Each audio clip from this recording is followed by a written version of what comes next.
Hello guys, welcome back to my channel Tin's tips. അപ്പം ഞങ്ങളൊന്ന് പായസം ഉണ്ട്. അപ്പോൾ ഞങ്ങളുടെ വീടിൻ്റെ മിനി ഗാർഡനാണ് കാണിക്കാൻ പോകുന്നത്. അപ്പോൾ നമുക്ക് ഫസ്റ്റ് ചെടി കാണാം. ഓക്കെ, ഫസ്റ്റ് ഈ ചാക്കിനകത്ത് ഒരു റോസയുടെ കമ്പെല്ലാം വെച്ചിട്ടുണ്ട്. ഇത് പിടിക്കണം, പിടിച്ച് വരും വരും. അപ്പോൾ അടുത്ത ചെടി ഞാൻ കാണിച്ചു തരാം. ഇത് മേളിലാണ്, ഇതിവിടെയാണ്. ഒരെണ്ണം മണി പ്ലാന്റും ഇതിൻ്റെ കൂട്ടത്തിൽ ഇരിക്കുന്ന ചെടിയുടെ പേര് നിങ്ങൾക്ക് അറിയാമെങ്കിൽ ഒന്ന് കമൻറ്റ് ചെയ്യണം. അപ്പോൾ അടുത്ത ചെടി അകത്താണ്, ഞാൻ കാണിച്ചു തരാം.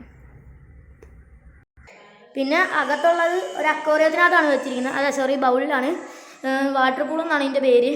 2 മീൻ കിടപ്പുണ്ട്, ഗപ്പിയാണ്. അപ്പോൾ നമുക്ക് അടുത്ത ചെടി കാണാൻ പോവാം.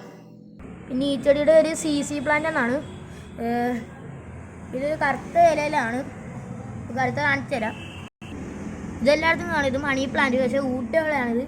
പിന്നെ ഇത് ഏതോ മണി പ്ലാന്റ് പോലെ തന്നെയാണ്, ഒരു ചെറിയ ഇലയാണ്. പിന്നെ ഇത് ചെറിയൊരു ഇലയാണ്. ഇതിൻ്റെ പേര് മര്യാദക്കറിയാവുന്നൊരു കമൻറ്റ് ചെയ്തത് കേട്ടോ.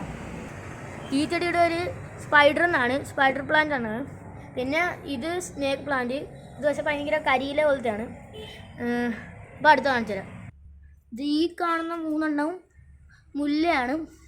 ഇത് വളരാൻ ഭയങ്കര പാടാണ്. ഇത് ഈ 3 എണ്ണം. അപ്പോൾ നമുക്ക് അടുത്ത ചെടി കാണാം.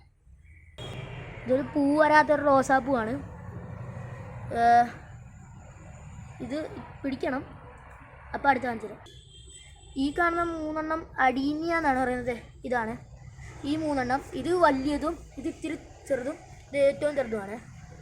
അപ്പം അടുത്ത ചെടി ഞാൻ കാണിച്ചു തരാം. ഇത് മഞ്ഞ റോസ. ഇതിന് ഒരു ചെറിയ ഇത് വന്നു തുടങ്ങി. പിന്നെ ഈ കളറ് ഒരു പിങ്കാണ്. ഇതും റോസ് തന്നെയാണ്. ഇനി ഇത് റെഡ്, എല്ലായിടത്തും കാണും. അപ്പോൾ അടുത്ത് കാണിച്ചു തരാം. ഇത് ബട്ടർഫ്ലൈ. ഇതിനകത്ത് ഒരു പൂ വിളിച്ചിട്ടുണ്ട്. ബട്ടർഫ്ലൈ എന്ന് വിളിക്കാൻ കാര്യം ഇതിൻ്റെ ഇല തന്നെ ആയിരിക്കും, മറ്റേ പൂമ്പാച്ചിരിക്കുന്ന പോലെ തന്നെ തോന്നും. അപ്പോൾ അടുത്ത് കാണിച്ചു തരാം. ഇത് ആന്തോറിയം. ഇത് വെള്ള കളറാണ്. പിന്നെ ഇതിൻ്റെ റെഡ് തന്നെ ഉണ്ട്, കാണിച്ചു തരാം. ഇതേ ഇപ്പുറത്ത്. ഇതേപോലത്തെ ചെടികളെല്ലാം ഉള്ളവർ ലൈക്ക് ചെയ്യണം, ഷെയർ ചെയ്യണം, സബ്സ്ക്രൈബ് ചെയ്യണം. പിന്നെ ഏതൊക്കെ ചെടി ഇടണമെന്നൊന്ന് കമൻറ്റ് ചെയ്യണം. അപ്പോൾ ഓക്കെ.